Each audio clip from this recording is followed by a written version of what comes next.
1 अप्रैल को कलेक्ट्रेट सभागार में आयोजित बैठक में सांसद रीति पाठक द्वारा रीवा सीधी सिंगरौली रेलवे लाइन निर्माण के प्रगति की समीक्षा की गई। समीक्षा बैठक में रीवा से सीधी तक रेलवे लाइन कार्य अंतर्गत अर्थवर्क तथा पुलों का कार्य मार्च 2022 तक, सभी सुरंगों के कार्य दिसंबर 2022 तक पूर्ण होना प्रस्तावित किया गया है। सांसद श्रीमती पाठक ने कहा कि उक्त समय सीमा में कार्य पूर्ण करने के लिए सभी संबंधित विभागों को आपसी समन्वय स्थापित कर नियमित संवाद बनाकर एक टीम के तहत कार्य करने की आवश्यकता है। रेल लाइन का कार्य समय से पूर्ण करना हम सभी की जिम्मेदारी है। उन्होंने कहा कि यह कोशिश की जाए कि रेलवे लाइन के निर्माण का कार्य अनावश्यक रूप से बाधित नहीं हो। नियमित संवाद बनाए रखें तथा आने वाली समस्याओं का तत्परता से निराकरण किया जाए। कलेक्टर रविंद्र कुमार चौधरी ने कहा कि कार्य के सुचारू रूप से संचालन के लिए विभागीय समन्वय आवश्यक है। उन्होंने सभी संबंधितों का एक व्हाट्सएप ग्रुप बनाने के निर्देश दिए हैं, जिससे सूचनाओं का समय से आदान प्रदान किया जा सकेगा तथा एक बेहतर तालमेल स्थापित हो सकेगा। कलेक्टर ने कहा कि यदि रेलवे विभाग को कोई समस्या आती है तो वह सीधे संपर्क कर सकते हैं। उनकी समस्याओं का त्वरित निराकरण के प्रयास किए जाएंगे। अपर कलेक्टर हर्षल पंचोली ने बताया कि रीवा सीधी सिंगरौली रेलवे लाइन में जिले के 51 ग्राम प्रभावित हुए हैं, जिनमें 64 ग्रामों के भू अर्जन की कार्यवाही पूर्ण हो गई है। शेष 27 ग्रामों के भू अर्जन की कार्यवाही 2 वर्ष से अधिक होने से विपगत हो गई थी, जिस कारण पुनः उन्हीं ग्रामों में धारा 11 की अधिसूचना पूर्ण की जाकर 23 ग्रामों में धारा 19 की कार्यवाही भी पूर्ण हो चुकी है। शेष 4 ग्रामों में धारा 19 की कार्यवाही प्रचलन में है।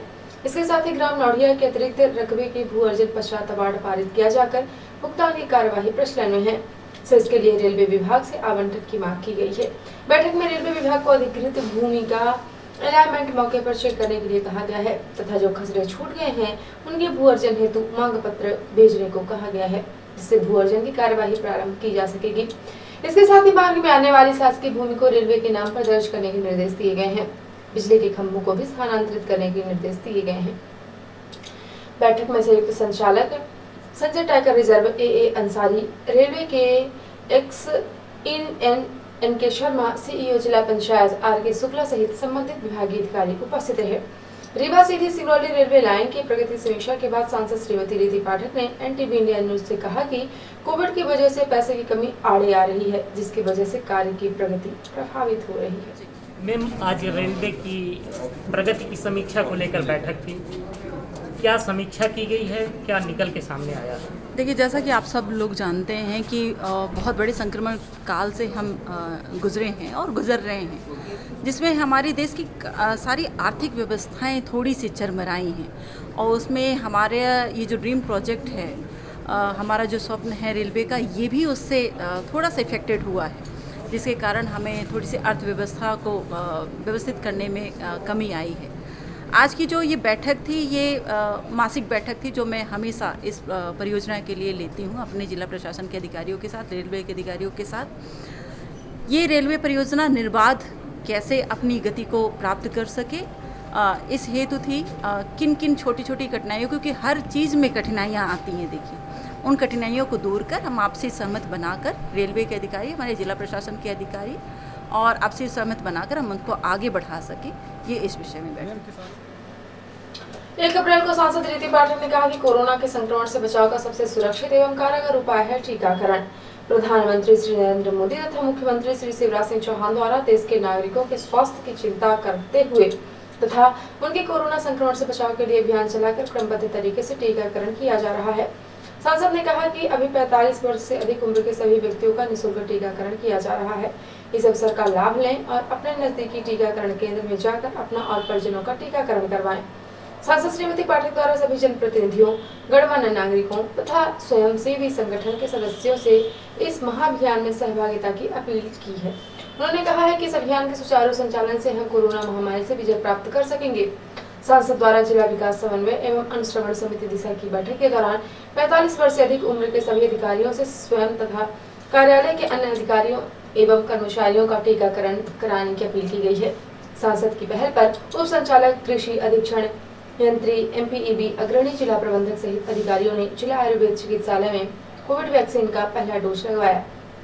इस अवसर पर कलेक्टर रविंद्र कुमार चौधरी, अपर कलेक्टर हर्षल पंचोली, CEO जिला panchayat RK Shukla, CMHO doctor BL मिश्र उपस्थित रहे। अब खबर उत्तराखंड के नैनीताल से, जहां से हमारी विशेष रिपोर्टर हिमानी रौतेला ने बताया कि राज्य में कोरोना वायरस की रफ्तार पहले से दोगुनी हो गई है। इसे कोरोना वायरस की दूसरी लहर भी कहा जा रहा है। वहीं नैनीताल में पर्यटकों का सैलाब सीजन से पहले ही बढ़ गया है और नैनीताल में पर्यटक बेखौफ घूमते नजर आ रहे हैं। पुलिस द्वारा पर्यटकों को मास्क भी वितरित किए जा रहे हैं। सोशल डिस्टेंसिंग का पालन करने को कहा जा रहा है, फिर भी पर्यटक की लापरवाही बढ़ती जा रही है। पुलिस द्वारा चालानी कार्रवाई भी की गई। मल्लीताल रिक्शा स्टैंड के समीप के चौराहे में नैतिक पर्यटन उल्टा पुलिस से ही बहसबाजी करने से बाज नहीं आ रहे हैं। समझाने पर भी लापरवाही करते चले जा रहे हैं। ऐसे में नैनीताल में भी कहीं लॉकडाउन जैसी स्थिति ना बन जाए, इसको लेकर लोगों की चिंता बढ़ी जा रही है। नैनीताल में 25वें फागोत्सव के समापन के अवसर पर नैना देवी मंदिर में नैनी महिला जागृति संस्था की अध्यक्ष मंजू रौतेला के नेतृत्व में कार्यक्रम का आयोजन किया गया, जिसमें मुख्य अतिथि क्षेत्रीय अभिलेखागार अजय कुमार व विशिष्ट अतिथि ब्रह्म कुमारी विश्वविद्यालय के नंदलाल व कमल बिष्ट रहे। इस दौरान जागृति समूह नैनी महिला जागृति संस्था मां पाषाण देवी सिद्धेश्वरी महादेवी कमेटी व रंगीलो कुमाऊं की महिला टोलियों ने गणेश वंदना गाकर कार्यक्रम का शुभारंभ किया और होली के मनमोहक गीतों की शानदार प्रस्तुति दी, जिसकी सभी ने प्रशंसा की।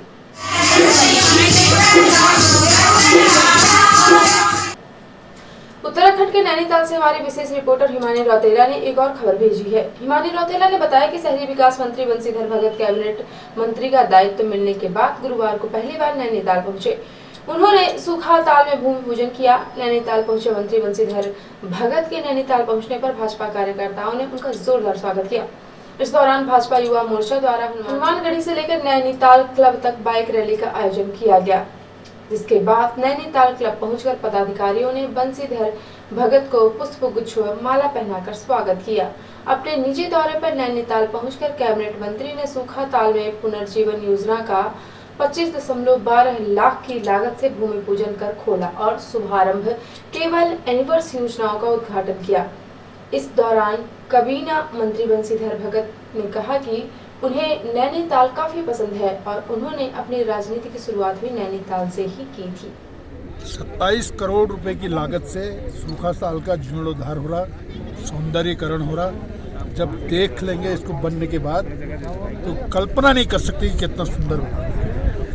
सरकार ने बहुत ही महत्वपूर्ण कार्य किया है और आज शहरी विकास मंत्री के नाते भूमि पूजन का काम संजीव आर्या जी के साथ, जो यहाँ के सम्मानित विधायक हैं, मुझे सौभाग्य मिला है और मैं उम्मीद करता हूँ कि ये जो कार्य है ये इस क्षेत्र के लिए बहुत अच्छा दीर्घगामी परिणाम होगा।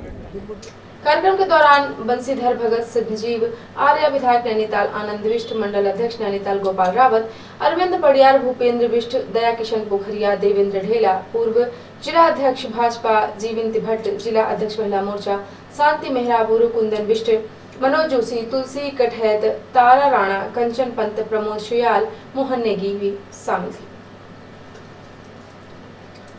ऐसा बहुत बार सुनने में आया है कि लोग अपनी जमीन के सीमांकन के लिए आवेदन देकर कलेक्ट्रेट, पटवारी और आरआई के चक्कर लगाते घूमते हैं और उनकी चप्पल खींच जाती है, लेकिन उनकी जमीन का सीमांकन नहीं हो पाता।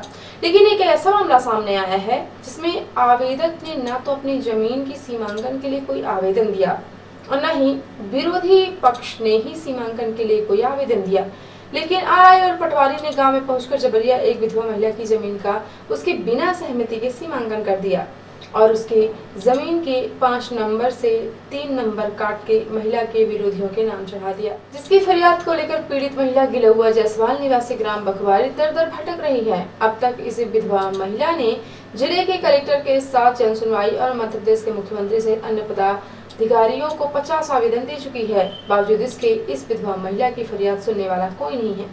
एनटीवी इंडिया न्यूज को अपनी फरियाद लेकर ढूंढते पहुंची पीड़ित विधवा गिलहुआ जायसवाल ने अपनी समस्या बताते हुए कहा कि उसने अपनी शिकायत सीएम हेल्पलाइन में भी की, जो L4 तक पहुंच गई। बावजूद उसके आज तक उसकी समस्या का कोई निराकरण नहीं हुआ।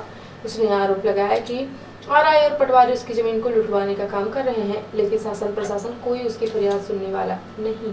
हम बघवारी से आन हैं। हाँ, क्या समस्या? समस्या हमारी यह है कि हम घरे में नहीं रहें और आई पटवारी जाए के ही पूरा हमार कब्जा करवा दी नहीं राजमनी से जैसे भी मशीन लगवा के ही खनवा दी। हमारे में पपीता रहा, और फसल बोई रही, राई बोई रही है। हम मौके पर हम पंचे नहीं रह, लड़का हमारे घर में नहीं रहा, हम अस्पताल में भर्ती रहने एपीसी हैं। तो ये हमारा पूरा खंभा गड़वाए के हमारा कब्जा करवा दी है। अराजी नंबर 773/2 कब्जा करवा दी है।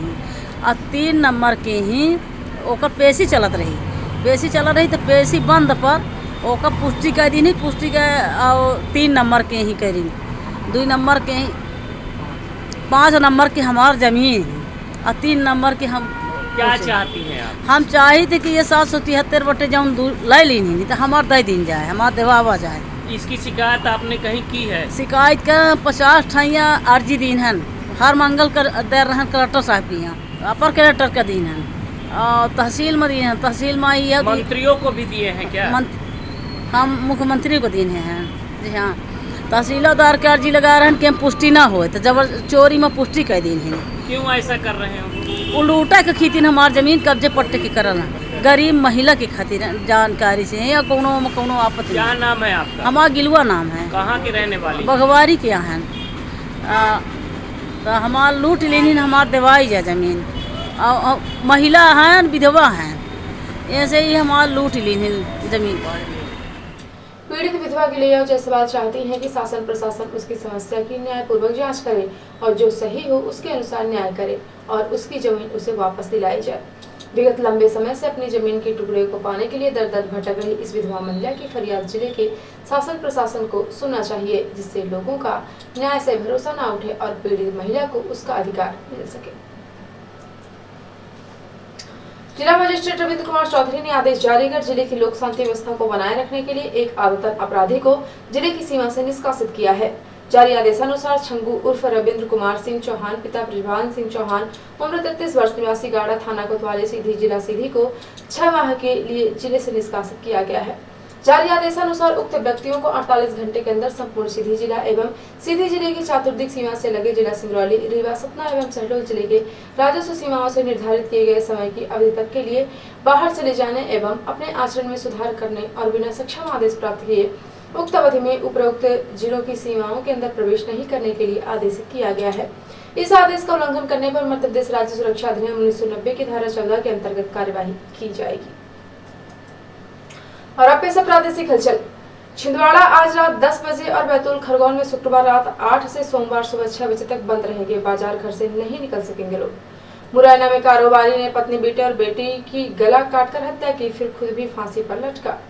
निगम चुनाव में नुकसान के डर से 3 गुना टैक्स लेने का फैसला टला। प्रदेश के किसी निकाय में पानी नाली का उपभोक्ता प्रभारी भी नहीं लगेगा। और उज्जैन की युवतियों ने ग्वालियर में कपड़ा व्यापारी के भाइयों से शादी की, 2 महीने बाद 8 लाख के गहने और 7 लाख कैश लेकर हुई फरार। और अब पेश राष्ट्रीय हलचल। इमरान सरकार भारत से चीनी कपास नहीं मंगाएगी, कहा कश्मीर को खास दर्जा वापस मिलने तक रिश्ते बेहतर नहीं होंगे। बंगाल में दूसरे फेज में 80% वोटिंग, ममता बोली चुनाव के दिन रैली कैसे कर सकते हैं मोदी, कहा इसी ने नहीं सुनी तो कोर्ट जाऊंगी। मोदी का ममता पर तंज, दीदी बुरी तरह से डरी हुई हैं, सुना है किसी और सीट से भी नामांकन भरेंगी। और आरएसएस के विरोध में सिखों की सबसे बड़ी कमेटी संघ के खिलाफ प्रस्ताव पास कर कहा माइनॉरिटी की आजादी छीनकर बनाया जा रहा है हिंदू राष्ट्र। तो ये थी आज की प्रमुख हलचल। यदि आप न्यूज फेसबुक पर देखते हैं तो पेज को लाइक और फॉलो करें, यूट्यूब पर देखते हैं तो चैनल को लाइक, शेयर और सब्सक्राइब करना बिल्कुल ना भूलें। आप किसी भी न्यूज को तत्काल पढ़ने के लिए लॉगिन करें www.ntvindianews.com।